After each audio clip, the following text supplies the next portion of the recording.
ನಾಡಿನಲ್ಲಿ ಒಟ್ಟು 6 ಲಕ್ಷ ಹೆಕ್ಟರ್ ಬಿತ್ತನೆಯಾಗಿರ್ತಕ್ಕಂಥದ್ದು.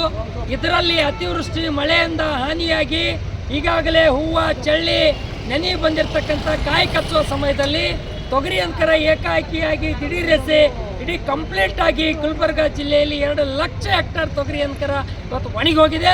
ತೊಗರಿ ಬೆಳೆಗಾರರ ಬದುಕು ಬೀದಿ ಪಾಲಾಗಿದೆ. ತೊಗರಿ ಬೆಳೆಗಾರರ ಬದುಕು ಅಧೋಗತಿಯಾಗಿದೆ.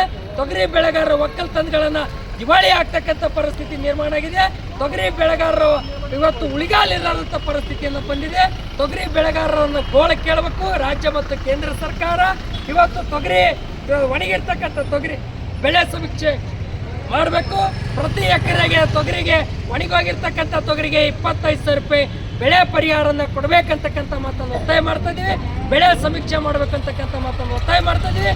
ಹಂದಿ ತಿಲ್ಲಾರದಂಥ ತೊಗರಿ ಈಗ ಆಲ್ರೆಡಿ ಕೇಂದ್ರ ಸರ್ಕಾರ 1 ಲಕ್ಷ ಚಿಲ್ಲರೆ ಟನ್ನನ್ನು 4 ತಿಂಗಳಲ್ಲಿ ಇವತ್ತು ಇಂಪೋರ್ಟ್ ಮಾಡ್ಕೊಂಡಿದೆ. ಆ ತೊಗರಿ ಮೇಲೆ ಟ್ಯಾಕ್ಸ್ ಹಾಕಬೇಕು, 50% ತೆರಿಗೆ ಹಾಕ್ಬೇಕಂತಕ್ಕಂಥ ಮಾತನ್ನು ಒತ್ತಾಯ ಮಾಡ್ತಾ ಇದ್ದೀವಿ. ಯಾವ ಹಾನಿಯಾಗಿರ್ತಕ್ಕಂಥ ತೊಗರಿ ಬೆಳೆಗೆ ಇವತ್ತು ತೊಗರಿ ಬೆಳೆ ನಾಡು, ತೊಗರಿಯ ನಾಡಿಗೆ ಗುಲ್ಬರ್ಗ ಜಿಲ್ಲೆಗೆ ಇವತ್ತು ಬೆಳಗಾವಿ ಚಳಿಗಾಲದ ಅಧಿವೇಶನದಲ್ಲಿ ತೊಗರಿಯ ನಾಡಿಗೆ ವಿಶೇಷ 30 ಕೋಟಿ ರೂಪಾಯಿ ವಿಶೇಷ ಪ್ಯಾಕೇಜನ್ನು ಘೋಷಣೆ ಮಾಡಬೇಕಂತಕ್ಕಂಥ ಮಾತನ್ನು ಹೇಳಿಕೊಡ್ತೀವಿ. ಇವತ್ತು ಪ್ರತಿ ಕ್ವಿಂಟಲ್ ತೊಗರಿಗೆ ರಾಜ್ಯ ಸರ್ಕಾರ ಇವತ್ತು ಕನಿಷ್ಠ 500 ರೂಪಾಯಿ ಪ್ರತಿ ಟನ್ನಿಗೆ ಪ್ರೋತ್ಸಾಹನ ಕೊಡಬೇಕಂತಕ್ಕಂಥ ಮಾತನ್ನು ಒತ್ತಾಯ ಮಾಡ್ತಾ ಇದ್ದೀವಿ. 1 ಟನ್ ತೊಗರಿಗೆ ಪ್ರತಿ ಕ್ವಿಂಟಲ್ ತೊಗರಿಗೆ 12,000 ರೂಪಾಯಿ ಬೆಂಬಲ ಬೆಲೆ ಕೊಡಬೇಕಂತಕ್ಕಂಥ ಮಾತನ್ನು ಒತ್ತಾಯ ಮಾಡ್ತದೆ.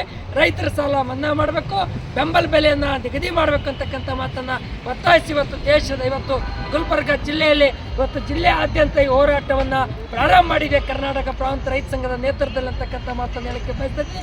ಕೃಷಿ ಮಂತ್ರಿಗಳು, ಮಾನ್ಯ ಮುಖ್ಯಮಂತ್ರಿಗಳು ಒಣಗೋಗಿರ್ತಕ್ಕಂಥ ತೊಗರಿ ಬಗ್ಗೆ ಮಾತಾಡಬೇಕು, ಶಾಸಕರು ಮಾತಾಡಬೇಕು, ಮಂತ್ರಿಗಳು ಮಾತಾಡಬೇಕು, ಕೃಷಿ ಮಂತ್ರಿಗಳು ಮಾತಾಡಬೇಕು ಅಂತಕ್ಕಂಥ ಮಾತನ್ನು ಕರ್ನಾಟಕ ಪ್ರಾಂತ ರೈತ ಸಂಘ ಒತ್ತಾಯ ಮಾಡ್ತಾ ಇದೆ ಅಂತಕ್ಕಂಥ ಮಾತನ್ನು ಹೇಳಿಕೆ ನಾನು ಬಯಸ್ತಾ ಇದ್ದೀನಿ. ಶರಣಬಸಪ್ಪ ಮಮ್ಮಶೆಟ್ಟಿ, ಕರ್ನಾಟಕ ಪ್ರಾಂತ ರೈತ ಸಂಘ.